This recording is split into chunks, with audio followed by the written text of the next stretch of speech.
तो डॉक्टर साहब आप कहते हैं कि जो ट्रंप प्लान है वो अपनी जगह मौजूद है, उस पर अमल दरामद हो रहा है, लेकिन इसराइल को तहफ़्फ़ुज़ात जनाब ये हैं। तहफ़्फ़ुज़ात हैं। उसकी वजह यह है कि 19th पॉइंट उसका दोबारा, और वो फ़लस्तीनी रियासत की बात करता है। जी और फ़लस्तीनी रियासत जिसमें मशरिक़ी यरूशलेम जिसका हिस्सा, जी और फ़लस्तीनी, वही मैंने आपसे बात की ना कि अब इसमें ये बात भी सामने आ रही है कि हमास और अमेरिका के दरमियान अगर बराह रास्त ताल्लुकात हैं और अरब ममालिक को भी कोई हमास की क़यादत पे एतराज़ नहीं है इस वक्त, तो फिर हमास वही पुलिस जो है वो वहीं अपने लोगों को प्रोटेक्ट करे।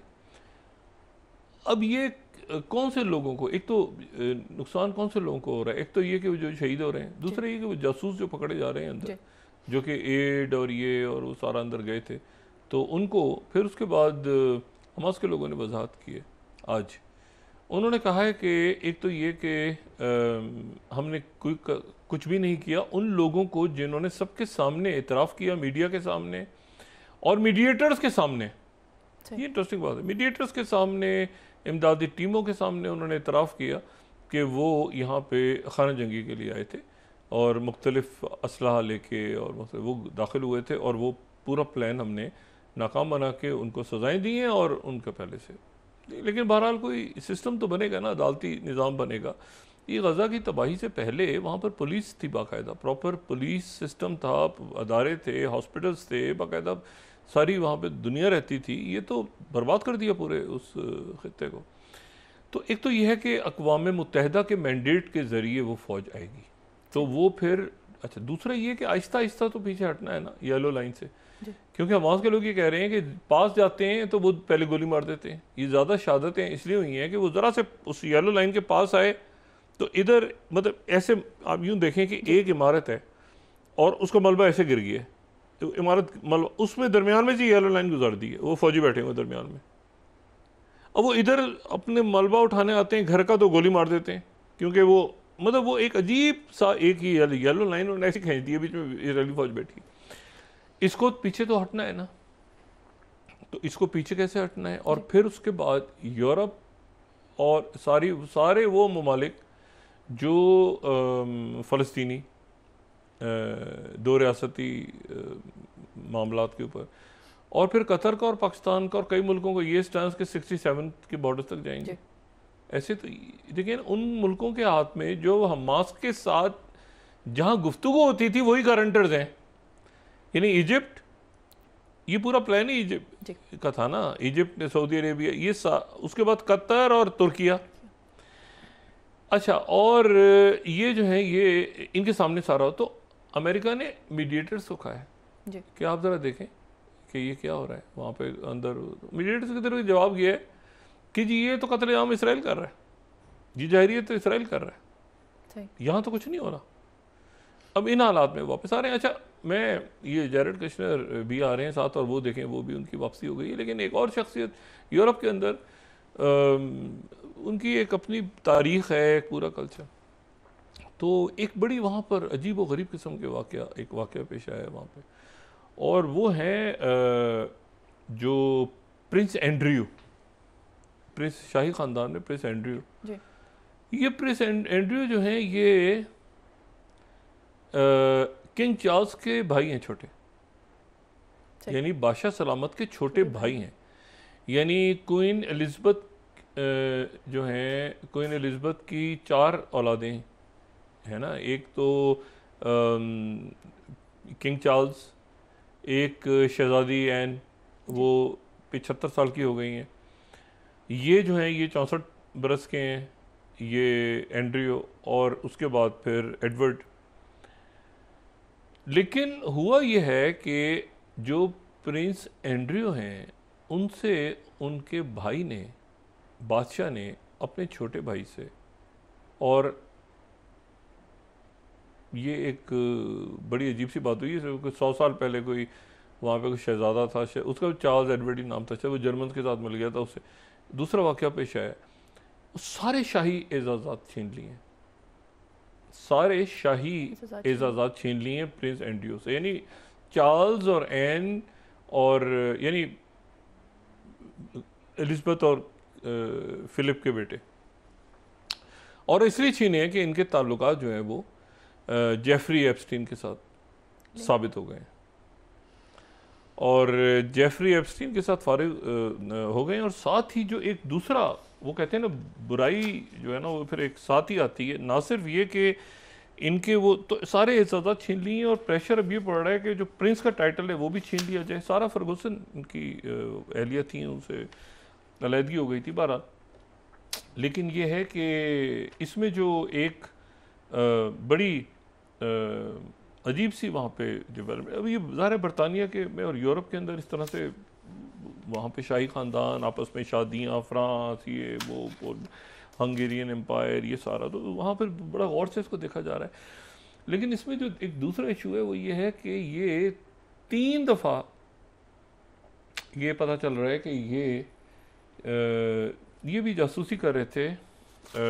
इनके ऊपर ये इल्ज़ाम लगा है कि ये भी चाइना के लिए गालिबन ये चाइना को इंफॉर्मेशन दे रहे थे, हसास इंफॉर्मेशन बरतानिया की। इनके ऊपर ये इल्ज़ाम भी लगा है। और ये जो इल्ज़ाम है ये मैं यहाँ पे टेलीग्राफ को कोट कर रहा हूँ। 17th Prince Andrew met Chinese spy master 3 times।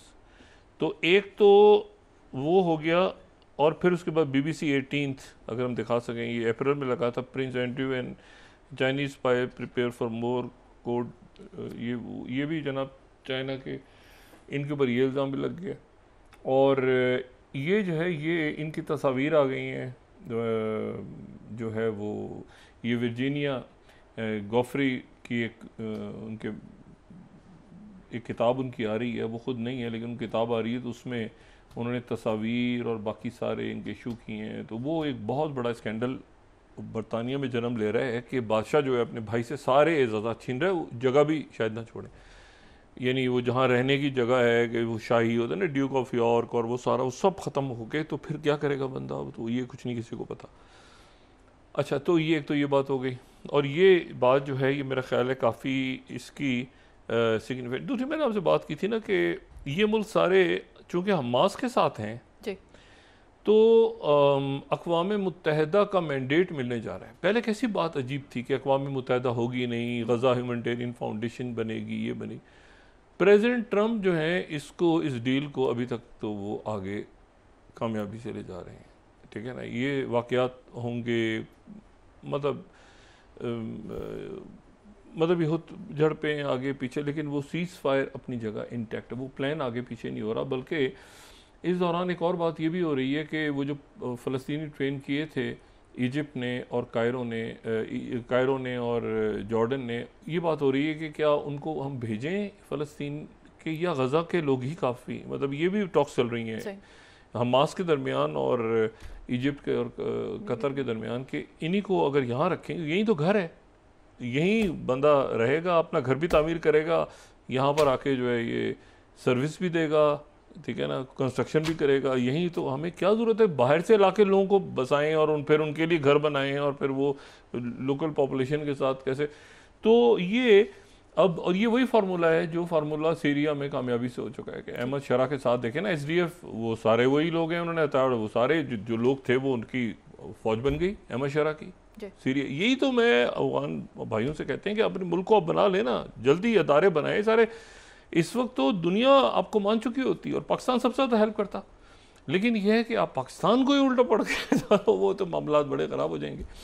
और आने वाले दिनों में आपके यूरोप के लोग आ रहे हैं वहाँ से, ज़ाहिर है कि वो एक ख़ास माहौल में रह के आ रहे हैं, वो वापस आके और उनको भी अपने एक्सेप्ट करना है। तो ये है कि ये अब तेज़ी के साथ ये वाक़यात रूनमा हो रहे हैं। और आप देखें आज से 10 रोज़, अगले जो 10 रोज़ हैं, सिर्फ 10 दिन अगले, शी जिनपिंग से मुलाकात, 19 गुजर गई ना आज, 29 को शी जिनपिंग से मुलाकात, आसियान समिट, पुतिन के साथ समिट, नॉर्थ कोरिया के साथ प्रेसिडेंट ट्रंप की समिट। और इन 10 दिनों में ये तय हो जाएगा अगला प्लान कैसे होगा, अगला इन मरहला गज़ा पीस प्लान में। पहले तो ये सीज़ फायर हो गया, अंदर लोग दाखिल भी हो गए, एड भी जारी, इन्होंने रफ़ा क्रॉसिंग बंद की हुई है, इनके अच्छे भी खोलेंगे रफ़ा क्रॉसिंग को। रफ़ा क्रॉसिंग खुली हुई थी ये इजिप्ट से, ये ये बंद हुई है मई 2024 में, इन्होंने रफ़ा क्रॉसिंग बंद की। और लेकिन ये है कि ये सारा हो जाएगा ठीक। लेकिन इशू सारा ये है कि टू स्टेट सॉल्यूशन, ये मेरे लिए बड़ी खुशी का मकाम होगा कि अगर ये ताइवान का मसला चाइना के साथ वो चले जाते हैं, ये जंगें और ये सारा, फिर ये इंडो पैसिफिक पॉलिसी क्या होगी, फिर वो किसके लिए बनेगी? ये भी एक सवाल है ना कि एक ऐसी पार्टी जीत गई है KMT जो कह रही है कि चाइना के साथ मिलना है हमने, वो जीते ही इस नारे पे हैं, तो फिर ये आने वाले दिनों में जो है ना वो पावर ब्लॉक्स, जंगों की शक्लें, और मतलब है कि अभी बुकिंग करा लें उसकी मेरे ख्याल से टिकट की, ट्रम्प प्यूटिन ट्रेन जो चलनी है, पीस ट्रेन, उसकी बुकिंग जो काम शुरू हो गया उसका, तो फिजिबिलिटी रिपोर्ट्स बन रही हैं, स्टीव विटकॉफ लगे हुए हैं उस पर, वो सारा काम कर रहे हैं। तो मतलब ये कि दुनिया जो है अब इसमें ये कितना अजीब सा लगता है कि बीच में दरमियान में बात कर रहे हैं कि जो अफगानिस्तान की सॉइल इस्तेमाल ना करें आप, और वो कह रहे हैं हम तो करेंगे जी, वो ये क्या बात है। तो मेरा ख्याल है कि ये हमारी दुआ है कि ये मामला ख़त्म हो, और ख़त्म हो जाएगा इंशाअल्लाह ताला। हमारे यहाँ जो लोग मौजूद हैं वो, उनको वहाँ से एड मिलना बंद हो गई, उनको यहाँ पर नहीं मिलेगी। ये मैं बता दूँ, ये इतना सख्त इनके ख़िलाफ़ होने जा रहा है, ये जो ऑपरेशन कहें या जैसे आप इंटेलिजेंस बेस्ड ऑपरेशन ही है ना, तो उसको वो इतना सख्त होने जा रहा है कि वहाँ से अगर उनकी कुमक बंद हो जाती है तो पाकिस्तान का तो माहौल ही नहीं है कि ज़ीरो टॉलरेंस है दहशत गर्दी के ऊपर। जी।